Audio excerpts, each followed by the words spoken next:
All right. Well, welcome everybody to this afternoon. We're going to do a Eggoscope Kaleidoscope. Kind of when Andrew approached me about it, we were going to order two kits, one for me to practice on and one to do tonight. But like maybe with Easter or whatever, they've been out of stock. So I took a chance and ordered another one that's it was a little bit more expensive, but the description on it had the same thing as the Eggoscope. So it did fit. However, I know that I'm going to rebuild it. but anyway, it was a fun little project and fairly easy to do. I guess probably about the time that Randy did the acorn demonstration not too long ago, I kind of started looking at other food and fruits and stuff like that. And of course, in YouTube, egg happened to come up on the video. Lots of turning of eggs, not that many of the Eggoscope though, but anyway, kind of the same principle. But a couple of things I did come across. One is from a group, and I'll pass these around, just kind of how to do the perfect egg, supposedly. And of course, if you want to dye them and things like that, I'll just, like I said, I'll pass those around. The other is turning eggs from Mike Peace, and my intent, there's a little guide that helps you kind of develop the egg. And my intent was to make a couple of those to bring and hand out. However, I had issues with my scroll saw. So maybe if I get bushings back in, I can bring those. But like I said, a couple of handouts just to pass around if you want to take a look at. And I will show you kind of in reverse order.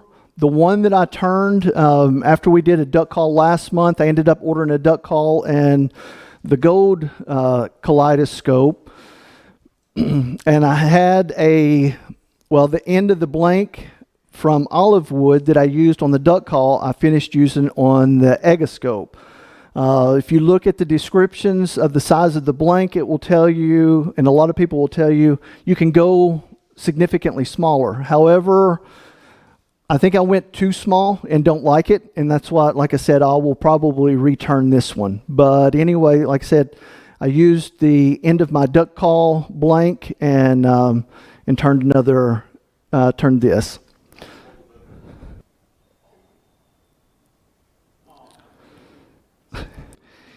And again, there are several lessons learned I took away from this, and a lot of them will tell you on the YouTube videos, always clean your mirrors and the glass. I cleaned this one, what I thought was pretty good, but as soon as you hold it up to the light, it still needs a lot more work. So that's one of the things that I took away, and we'll kind of touch on that as we do the assembly, because the assembly takes about as long as what it does to turn almost. The other thing, it took me a while to get used to bushings this size, and so trying to get in to the back side, get it close to that lip, I should have went a little bit closer, and again, hopefully I'll get that done. You can see just a hair ring right around it. But again, just kind of as a practice piece and just a piece of scrap wood, it turned out okay. But the good thing about them is they're not glued, so you can take them apart and make another Eggoscope relatively easy, especially if you do the trade shows or that type of setting. You can have one kaleidoscope and interchange them if you want. Save you a little bit of cost on your display. After you assemble the first one, it's not too bad to take apart and reassemble, but they're a little bit tricky on certain parts. Like I said, it's kind of a straightforward and basic project, but it's a fun little project. Like I said, I did go with a bigger blank for tonight's demonstration. The only thing so far that I have done, and I learned this the hard way, when I got the kit in, you're supposed to have a 13/16 Fastener bit.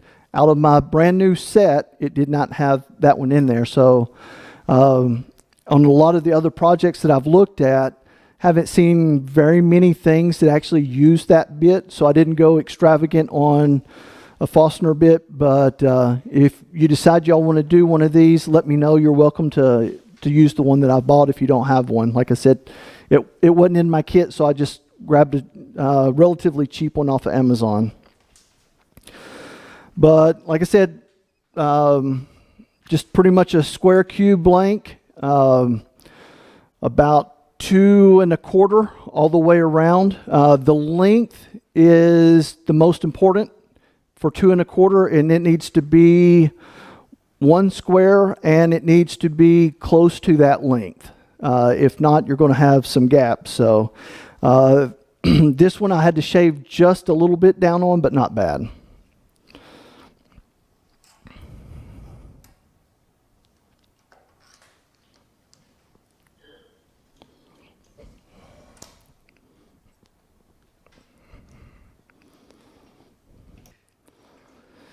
And part of my disclaimer is I have not used this lathe before, so bear with me.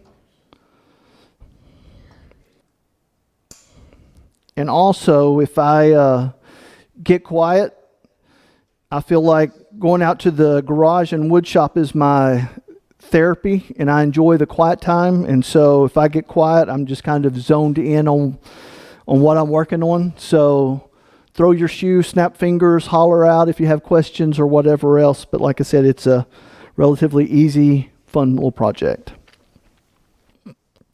And basically what I'll use 2 tools, both my Easy Wood tools, the standard square and my round to kind of finish it. They've both worked well, and after starting to use them, I just enjoy them considerably more than my high-speed steel. But okay, and what we'll do is just take very light cuts just to get it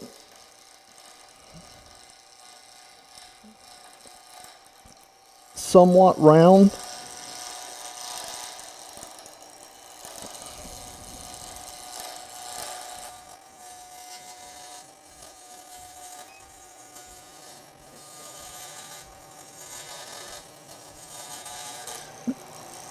And as I get closer to round, I'll get a little bit more aggressive, but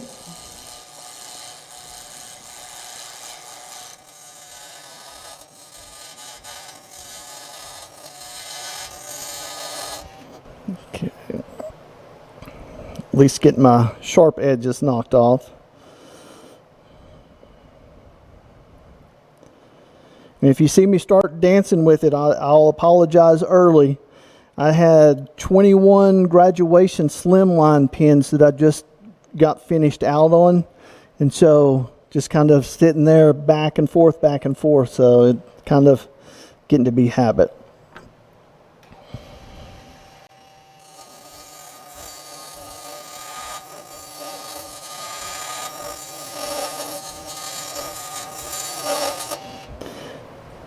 We're almost round. Turn it down just a little bit more, and like I said, that was one of the things that I was unhappy with on the original one, just the diameter. But anyway, that's kind of personal preference. To me, it looked more like the Cadbury egg than a true egg, so I said we'll kind of leave some mass to this.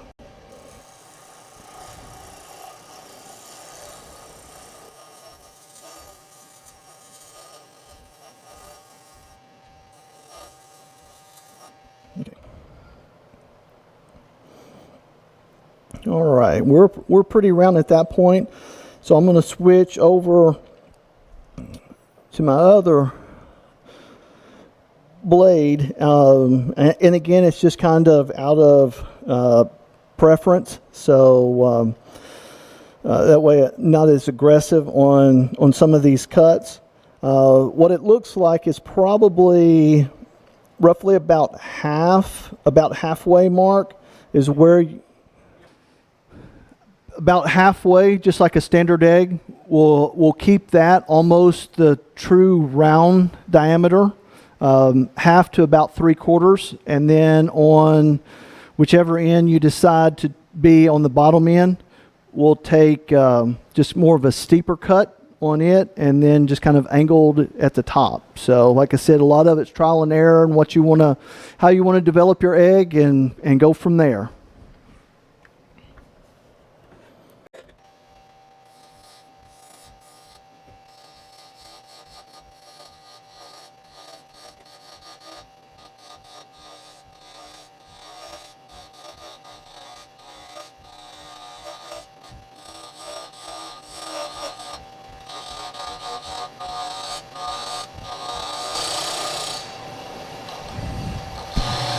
JP, is that a normal easy wood or a negative rake?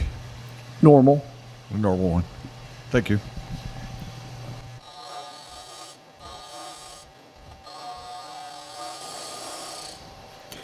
And you can use templates if you want to. You can draw it on, and you can see it turn around if it makes it any easier, or if you want, again, that perfect egg. But if you're just doing it for this, it's just kind of one of those things, just make it to fit your needs.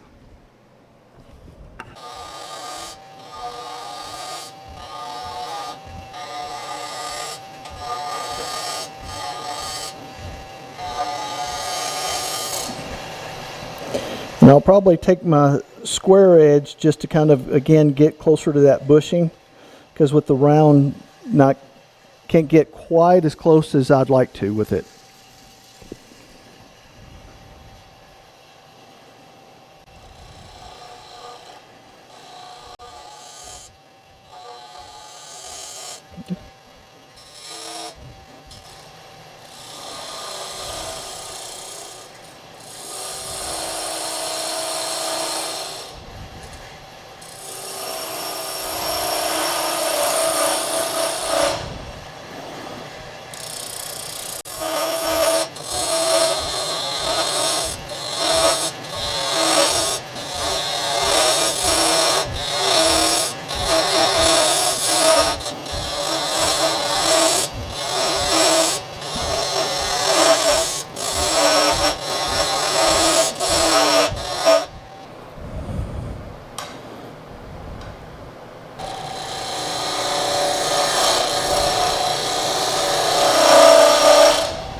And I'll try to do better than I do at home and stay out of my bushing, so.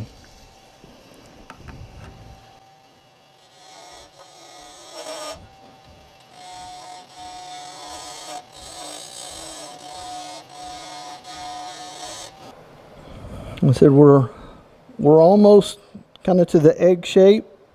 Still got a little lip on both ends that I'll add or try to take a little bit more on. Like I said, if I can't get it with my round, I'll go ahead and switch back over to my flat side, and I can usually get it closer with that.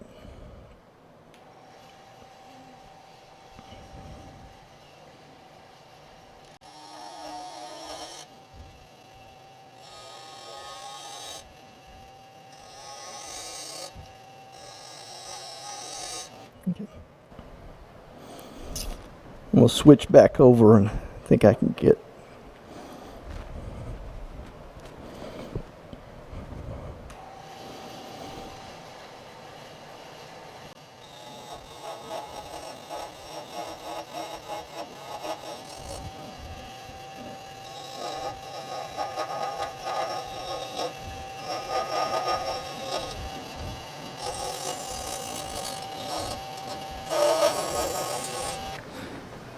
That look egg shape? Well, like I said, I'm a lot, from this point, it looks like I'm a lot closer to my bushings than I am on that demo egg, so. Is it exactly where you wanted it? Exactly. Spot on. since the camera position is where it is, I'm going to try to just sand lightly instead of adjusting the speeds on this. And it shouldn't take a lot of sanding anyway. So, but I'll just run through the grits real quick, and then we're going to put the wax stick on top just for a top coat.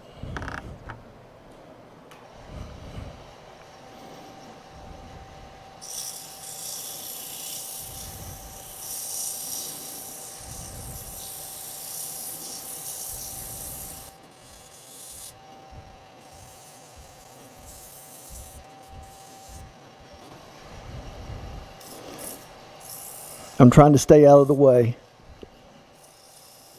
Start out with 150.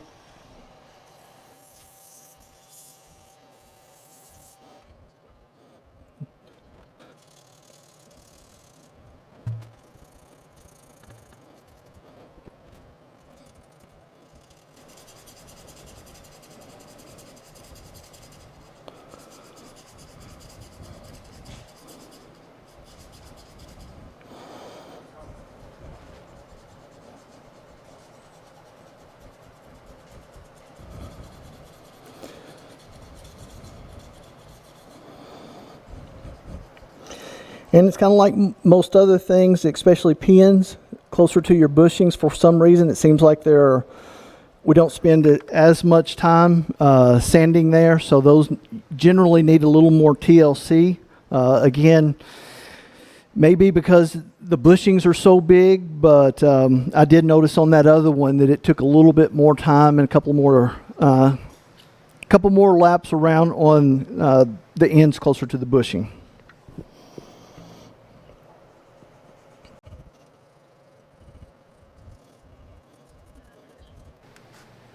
Get some cleaner here. So you would say this is more like a over easy type of project for a beginner, or? Yeah. I mean, it definitely over easy. After you get familiar with the bushings and the layout, like I said, there's not much to it. The assembly is the roughest part, and it's not too bad.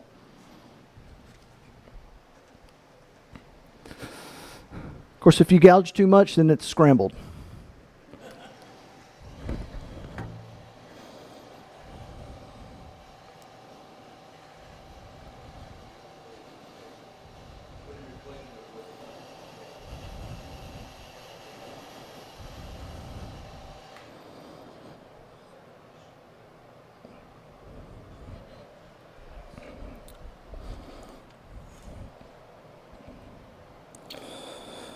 And like for this demo, just a quick top coat. I know that generally it's going to, I mean, depending on if it's going to be handled very much, probably the hut wax stick is probably not how I would generally go, but just for this purpose, that's what we'll do for a quick and easy for tonight.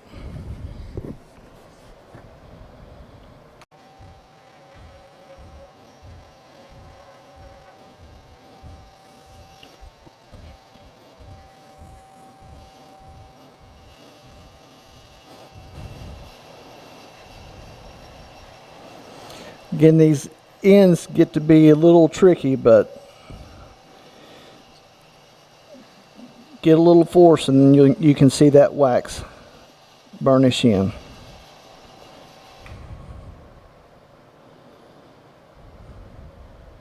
Ooh.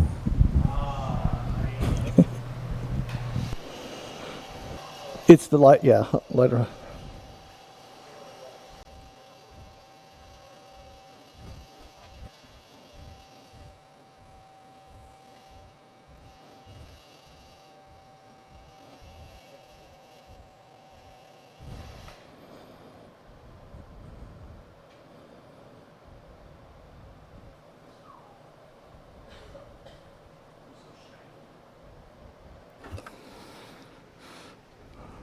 So for a quick and easy finish, that's not bad at all, I don't think.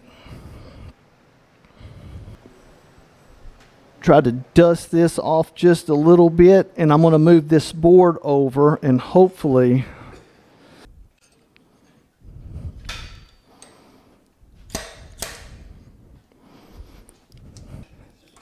now comes the tricky part, or it can be. So, and I tried to uncrate or unpackage a portion of it, but with my luck, I didn't want to play 52-piece pickup and scramble around and look for all these pieces.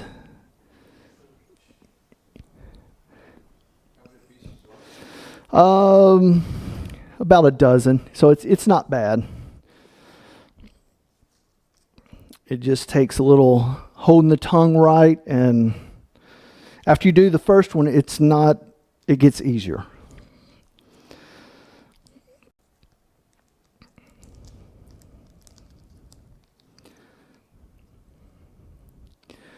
There are a couple of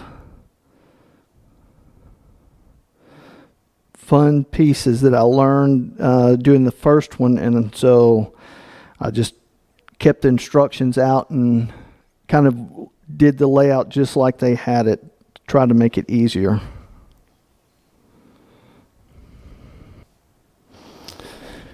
And like I said, I'll try to do a better job on this one than I did with that first one, and dust it off a little bit as I go, and get fingerprints and all that fun stuff.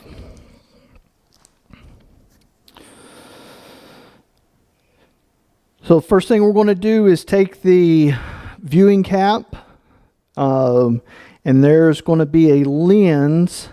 Out of the three of them, there's a lens that is, I don't know if the camera will pick it up.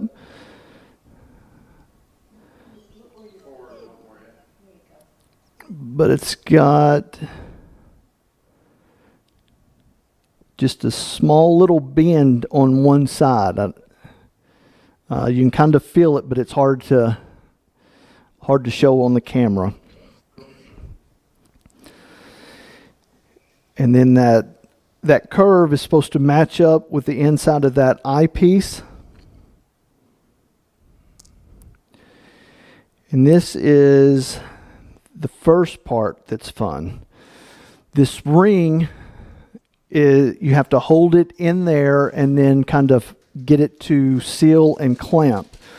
But easiest way I've found to do that is like an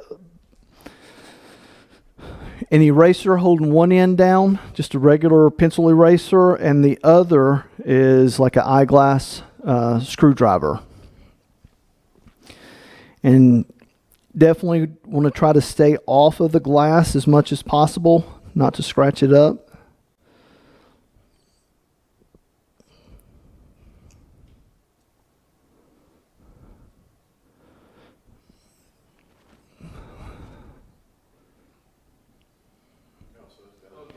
Yeah. And there is, on the back side of the eyepiece, there is a little lip that it'll hold into, and that's what kind of keeps everything together on the eye lens piece.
Okay.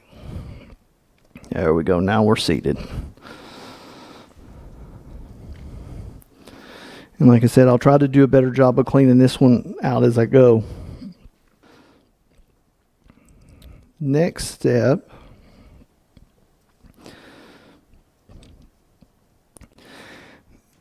There are 3 little mirrors, and it's kind of serves as a double purpose, but you can use Scotch tape after you kind of get the form set so it doesn't rattle around, because there is a little bit of movement, so you want to kind of get it set how you want. At first I thought maybe the black line there is for that you can line all 3 of them up to get them square, but have no idea what the line is for because they don't line up. But anyway, I learned that the hard way.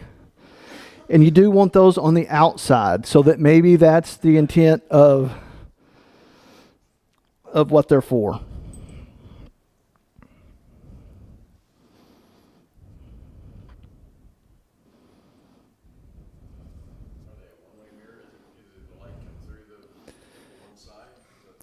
No, your light comes through from the end. So, like I said, I don't know.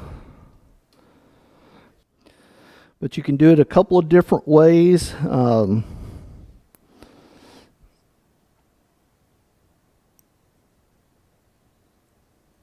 make sure that...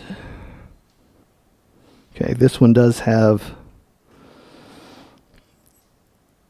This one does have a lens cover on it, or clear plastic. Some of them do and some of them don't. So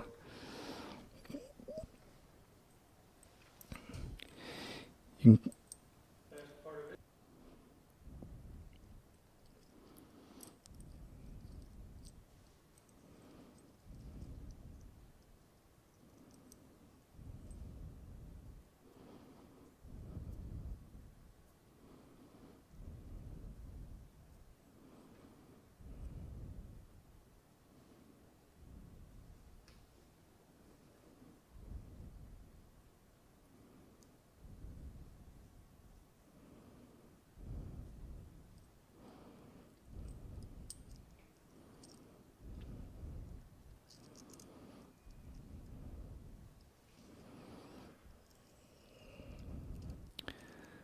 again, you'll want to kind of just set this up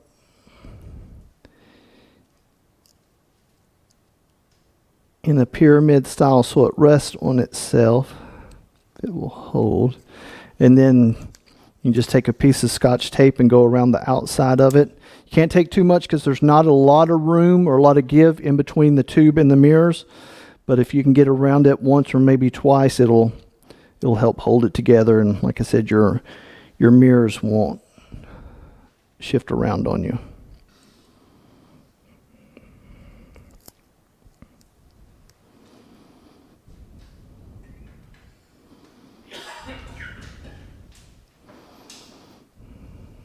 And so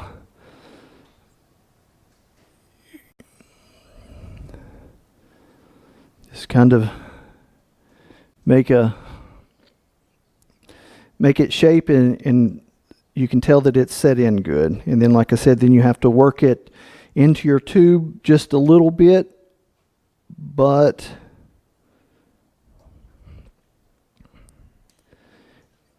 it should be seated good.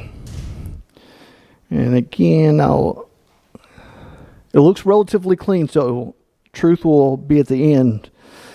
So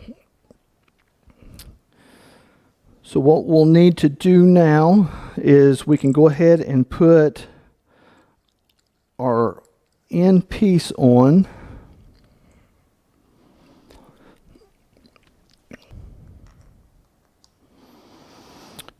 Okay. And one of the other things I saw in the YouTube videos is if you can use all your gems, but sometimes, depending on how it can get overloaded and it takes away from the character. And so about 3/4 to half of the bag is what I've used. But there's nothing specific for that. If you want to put them all in, you can definitely do that, or change them out, or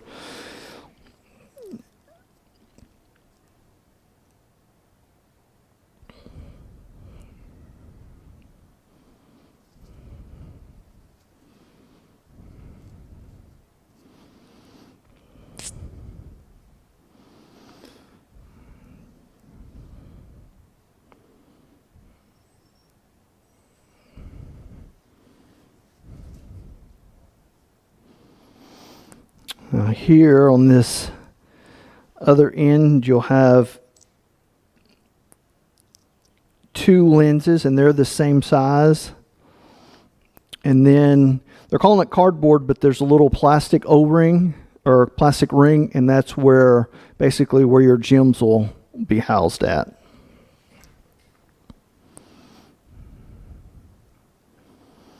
So we'll drop it down.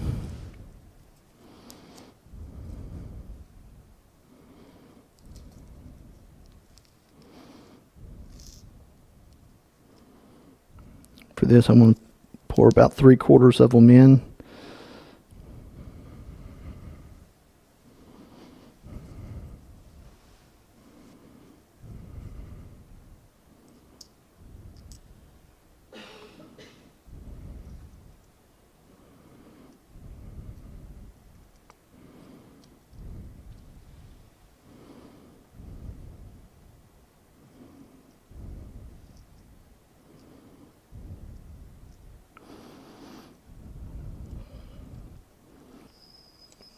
Does that screw in there?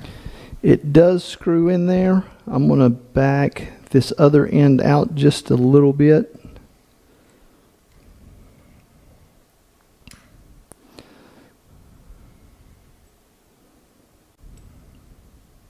Is that too long? Well, it said 2 1/4 inches exactly, and I did have to take about a saw blade off the end. But it's not wanting.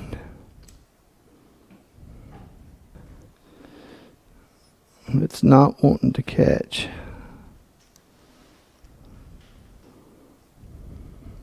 Let me try this.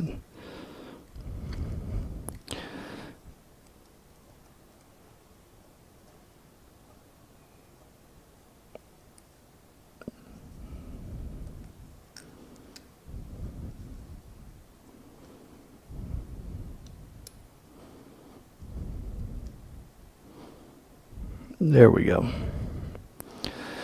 So you just need to put it on like a lefty would do. Exactly.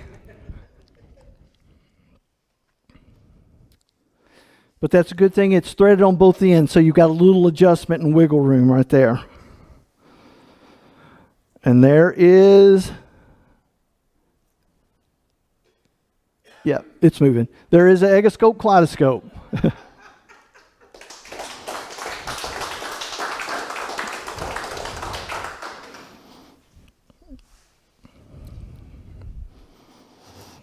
Comments, questions?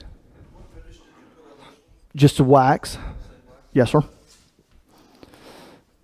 Like I said, I was just going to turn it just to see how a quick rundown of how it's going to, how it looks and how to assemble it. Where did you get the kit? It is from Exotic Blanks. This mine, the gold one. Here is the kit number, if y'all want to take a look at it. This Eggoscope Kit Chrome, that's the one from tonight's demo. But both of them came from Exotic Blanks. And how much does the kit cost? $11.95 for the chrome, $13.95 for the gold. Any other comments or questions? Like I said, it's relatively easy. The assembly is the roughest part. I did that on a couple of the graduation, because that's what I did on those. Just, yes, sir. I just put this on the finish, except for one. I had one extra, and I have been wanting to try. After SWAT last year, I saw Rebecca do the gnome hats with the dies, and so I was wanting to try to experiment with some of the dies. However, I didn't think I would use enough of the trans tint to make $25 for a bottle of dye worthwhile. And so I went to Craft Supply, and they have a dozen different colors. And so I ordered all of them. And I think by the time I got the discount of multiple quantities, I think it was like $3.55 per bottle. And so I tried the black on that, and then the glue boost on top of that, just to experiment to see how it would turn out, and I really like that.